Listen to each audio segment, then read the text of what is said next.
We continue our series on the Apostle Paul and looking at his life and what made him tick and how he became who he was, the greatest evangelist and church planner in Christian history. And the question I would begin today with is, just how smart are you? You think you're pretty smart? Well, here are a few questions just to determine how smart you really are. It's a game that doesn't matter. Points values are given, but in the end, it doesn't really matter because, yeah, you're only playing against yourself. But for those of you who are highly competitive, check with your friends who are also listening to this podcast and compare the number of points. So let's just test out how smart you really are.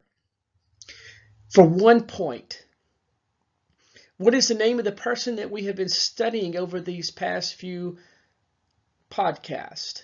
Was it John, Paul, George, or Ringo? If you answered Paul, give yourself 1 point and congratulations. Do the happy dance. And now for 2 points. What was Paul's hometown? Rome, London, Jerusalem, Tarsus. If you guessed Tarsus, you are correct. You get 2 points. If you got the first one right, you now should have 3 points. Now we're going to jump this up a little bit harder question here for 5 points. When was Paul born? 6 AD, 100 BC, 95 AD, 1970 AD. Although we don't know the exact date of when Paul was born, most historians believe that it was circa 6 AD. So if you guess 6 AD, pat yourself on the back because you're 5 points smarter. Now let's look at our 10-point question. Points values have doubled. The question will be a little bit harder this time around. In Paul's day, how old did a Jewish girl have to be before being married? 21, 16, 25, 12. If you guess 12, then give yourself 10 points. At the age of 12, after being through her bar mitzvah, a Jewish girl would be considered a woman and therefore could be betrothed to be married. Now 25 points. The point values are getting higher. The questions are getting a little harder. So if you think you're really smart, answer this 25-point question. In Paul's day, what was the largest city in the world? St. Louis, Alexandria, Rome, Athens. Take a moment to ponder that. And as you do, I remind you to check out our webpage at gracefellowshipmebane.weebly.com. And the largest city in the world in Paul's day was Rome. Congratulations. If you guessed Rome, you are 25 points richer and 25 points smarter. Hopefully your points are adding up at this point. And now for the 100-point question. Wilt Chamberlain once scored 100 points in a game? Can you score 100 points on this question?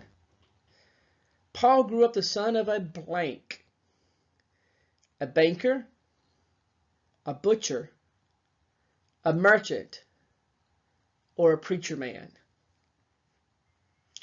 If you said merchant, you would be correct. Most likely Paul grew up as a merchant's son in the city of Tarsus. Later on in his life, we find out that he made tents. So most likely his father was a tent maker from Tarsus. And now for 200 points, doubling what Wilt once scored in a game. Paul wrote approximately blank percentage of the New Testament. 10, 25, 50, 68.54. As you think that one over, I will remind you that you can find us on Facebook at Grace Fellowship of Mebane. Be sure to like us on Facebook. And if you said 50%, you are correct. Paul wrote approximately 50% of what we now call the New Testament. And now for 300 points. Paul was a member of what religious group? Point values go up and the questions get a little harder. Was Paul an Essene, a Sadducee, a high priest, or a Pharisee? If you need a little help, he was not a high priest.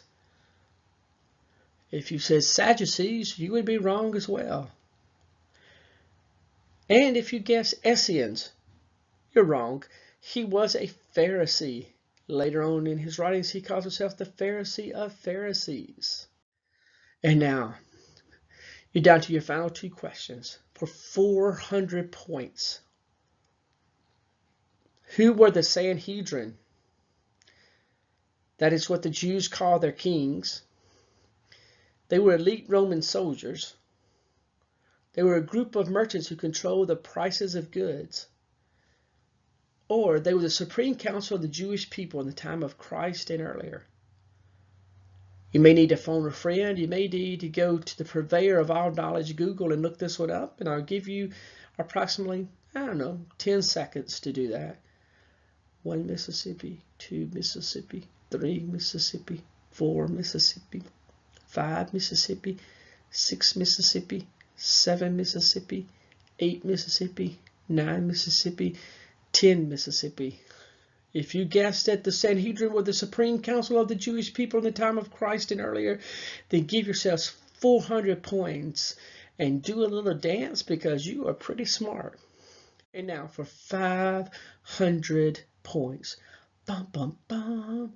This is our highest point total. This is like the final question. This is the question of all questions. The questions that will determine just how smart you really are. Who was Gamaliel's grandfather? Gamaliel, the great teacher of Paul. Was his grandfather Simeon ben Hillel? Was it Simeon ben Aaron?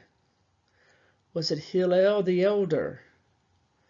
Abraham the elder? I guess at this point you probably wish that you had not used up your chance to phone a friend, or you're 50-50. Maybe you want to call it out to the people around you. Hey, help me out, peeps. Who was Gamaliel's grandfather?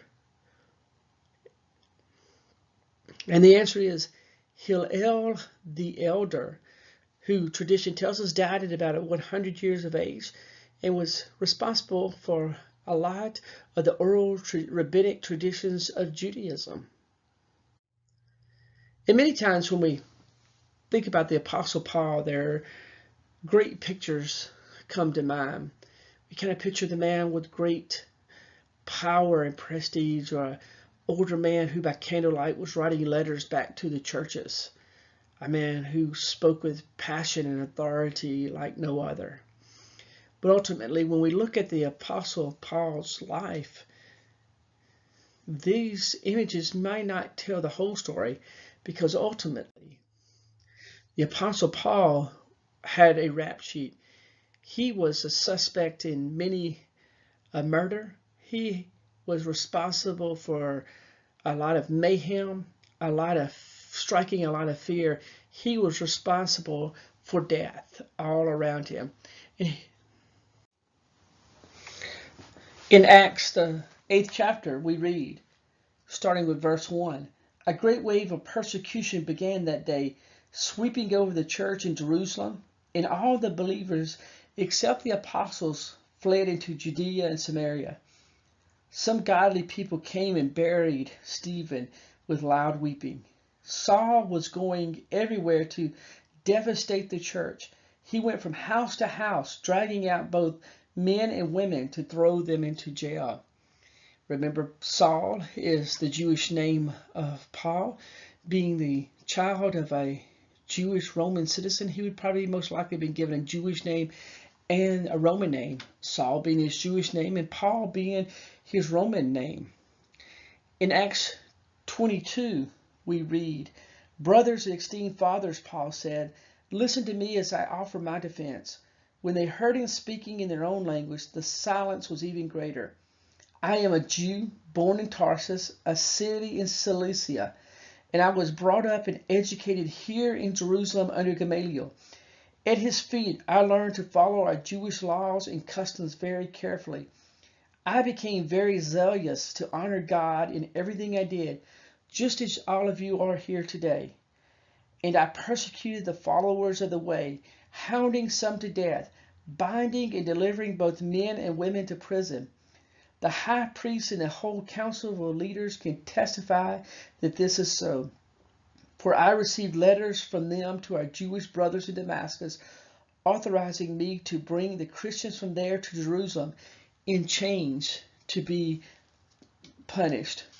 So Paul was a very zealous in all that he did.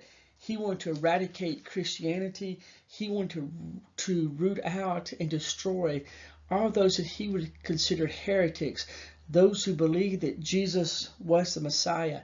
He was responsible for imprisoning and killing many Jews.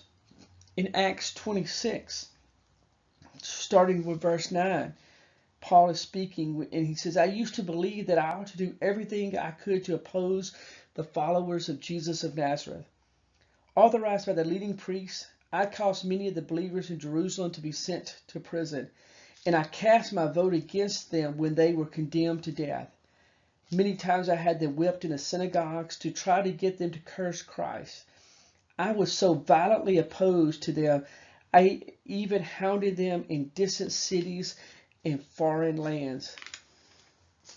So the Apostle Paul was going to stop at nothing to eradicate, to do away with Christians. He would chase them as far as the outer realms to the Roman kingdom, just in order to destroy them and to kill them.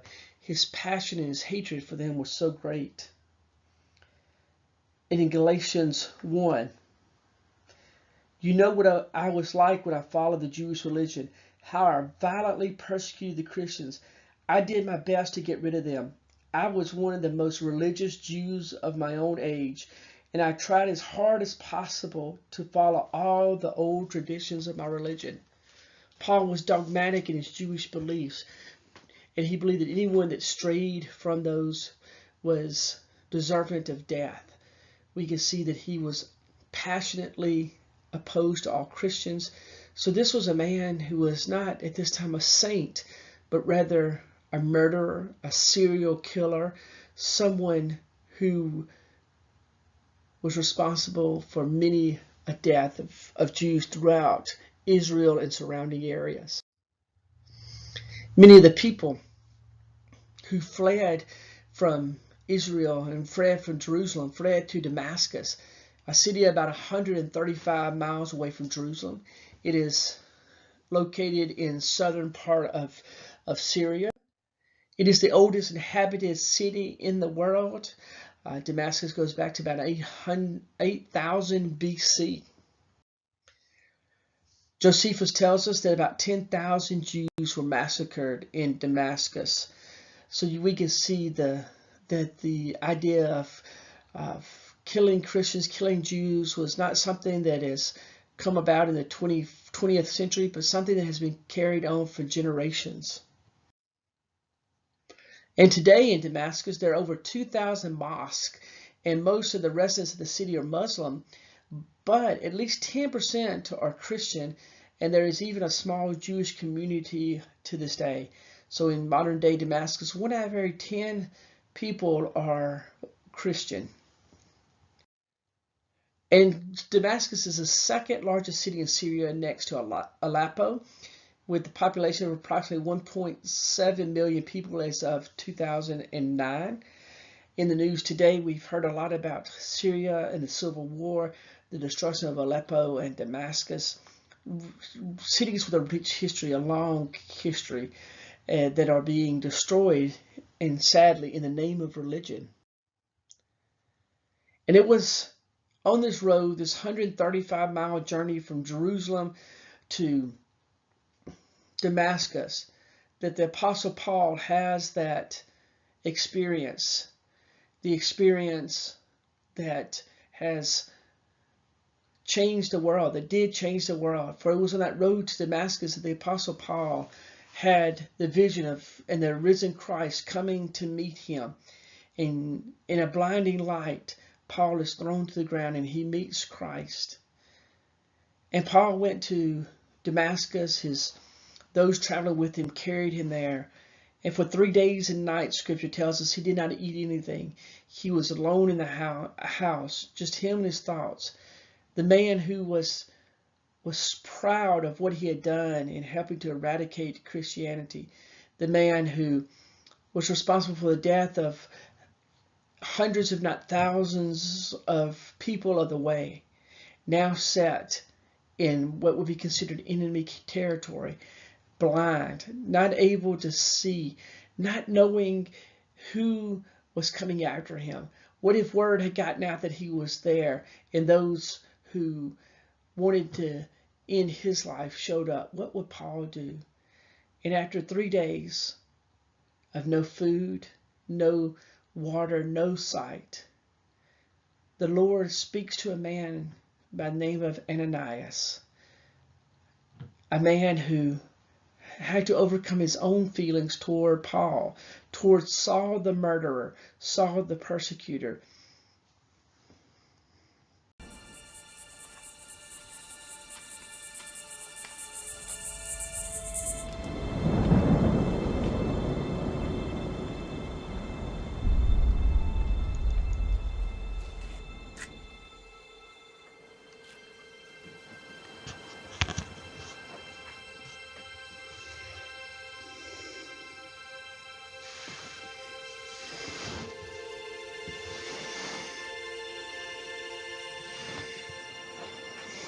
Lord, Ananias, go to the street called Straight. Ask for a man they call Paul of Tarsus. Paul? But he beats us. He arrests your followers everywhere.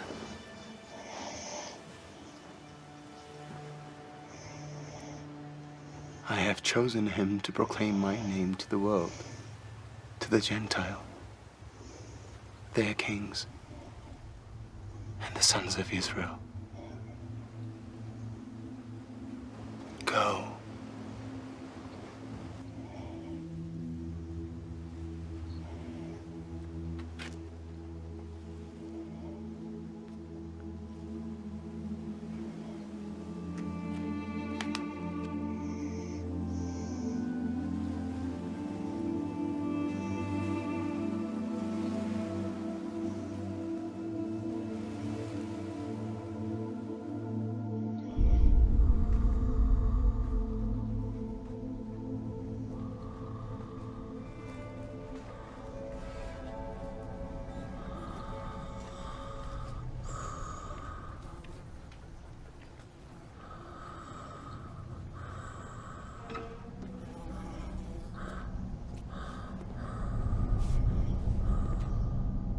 Who's that?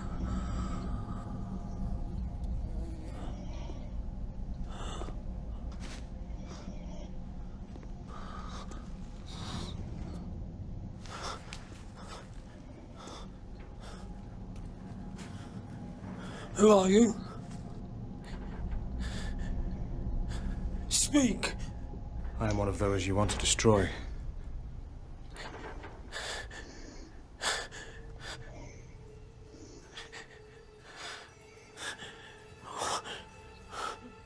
Forgive me.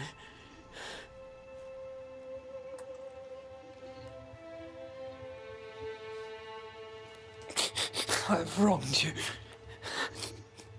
I've wronged God.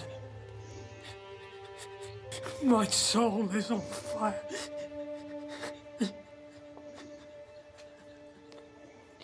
Help me.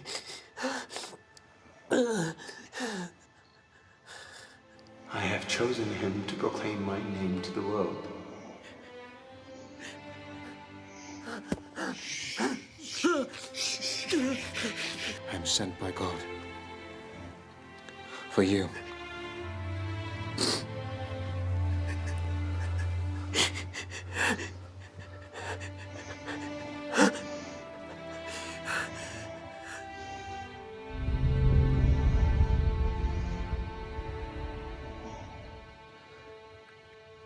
I know you. You came to my house.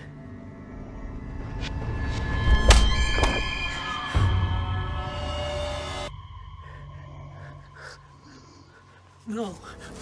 No. No, don't leave me. Oh, don't leave me.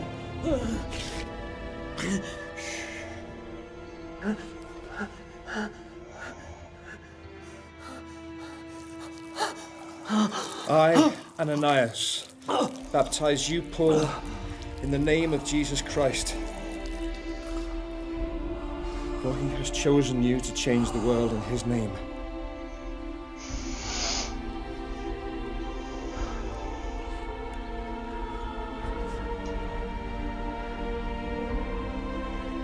In the name of Jesus Christ.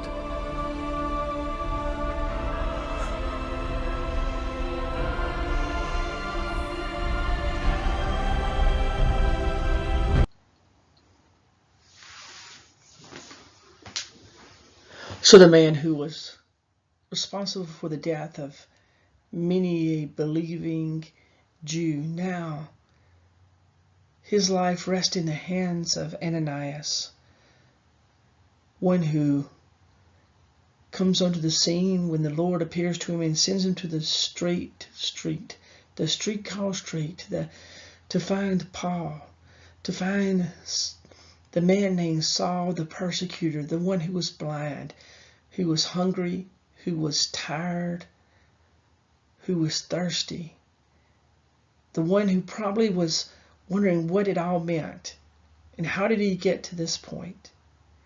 And Ananias, instead of running from God, instead of saying no, follows God's will for his life, and he goes and he touches the eyes of Paul, and Paul can see.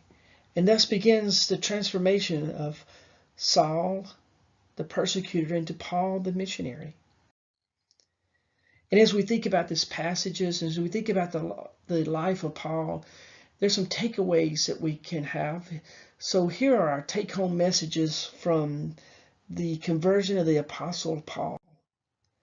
The first thing we must remember is that God's grace wins. Every time God's grace wins, and thank God that his grace always wins. No matter who we are, no matter what we've done in our past, no matter how bad of our life we had lived, God's grace is there to bring us back into relationship, to bring us back into fellowship, to give us right standing in his kingdom. We are never too far away from God that his grace does not cover us. As the old song says, ain't no mountain high enough, ain't no valley low enough to keep me away from your love. Wherever we go, God's grace is there, and it will win again and again. The life of Paul up to this point was a life of someone on the fast track, someone who's going to make it, someone who's going to be a superstar in the realm of and in the life of the Pharisees, someone who was their wonder kid, someone who was going to be the next great Pharisee, the next great rabbi. He was the one who was going to single-handedly take out all these people of the way, these heretics, these liars, these infidels. But in the end, it was God's grace, God's almighty, wonderful grace that went out. And in every time in our own lives, God's grace wins. The beauty of this is to know that even though we are not, most likely not, mass murderers, we have not killed numerous people, but we have tried to do life our own way. We have sinned. We have not lived the life that God has called us to be. We've made bad decisions. We've made unjust, unethical decisions. But no matter what we've done, God is there to love us. As in the story of the prodigal, the father who ran out to meet his wayward child. So now God runs out to meet us, offering us grace. And in the end, God's grace wins. The next thing is that with God's grace, we know that guilt does not rule our lives. So many times in our lives, we make poor decisions. We live lives that are not good lives, or lives that will reflect the God who loves us, the God who is in relationship with us. Lives that do not reflect Christ-like living. And when we live those lives, we ask for forgiveness. And what we must realize is that once we ask for that forgiveness, we are forgiven once and for all. And it's that forgiveness that will rule our lives. You see, we as humans tend not to forget anything. We tend to remember things far longer than God does. When we ask for God's forgiveness, He gives it to us completely and unconditionally. But the problem with us humans is we allow our guilt to take over. We allow the guilt and the shame of our past to creep upon us. We allow that guilt, that shame to shape who we are and how we act and react to the world, when in reality, it is forgiveness that rules our lives. When we say, Father, forgive me for I've sinned, He gives you that forgiveness once and for all. He does not recall it. He does not hold it against us. It is the evil one, and it's the evil of this world that rules with guilt and shame and fear. For where there is true love, there is forgiveness. And where there is true love, there is no fear. No fear of shame or guilt or retribution. For God's grace always wins, which means that guilt does not rule our lives, but the forgiveness of God the Father does. We also need to remember that everything that happens to us in life, every experience that we have, God uses for our growth. It doesn't matter what happens, what situation we find our lives in, no matter what situation we find ourselves in, God uses each and every experience for our growth. Every experience that we have in life helps us to grow closer to Him, helps us to prepare us for something in the future.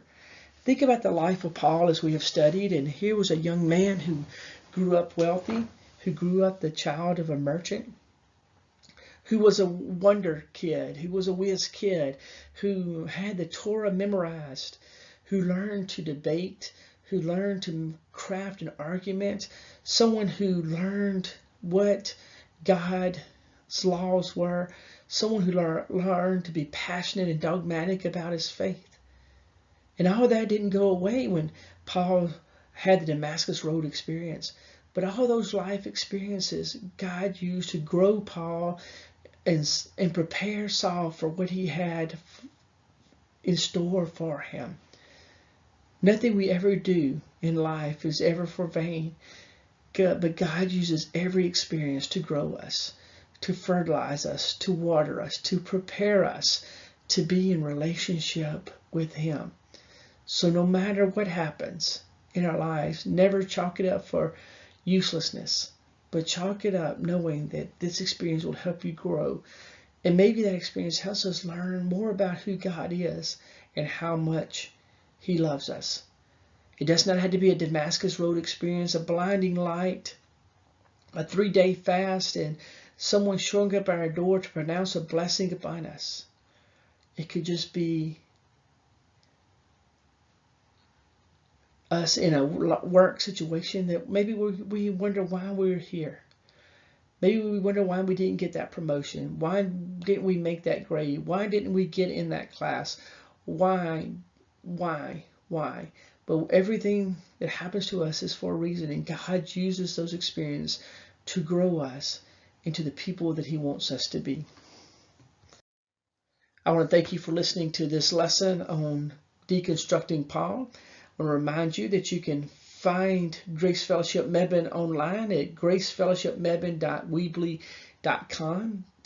That is Grace Fellowship Mebane, MEBAN.WEEBLY.com. You can email us at gracefellowshipmebane@gmail.com.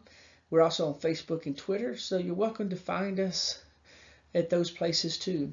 And remember that you are a loved child of God who's called into a special relationship, that you were created in His image. Your life was God-breathed for something special. God loves you, and so do we.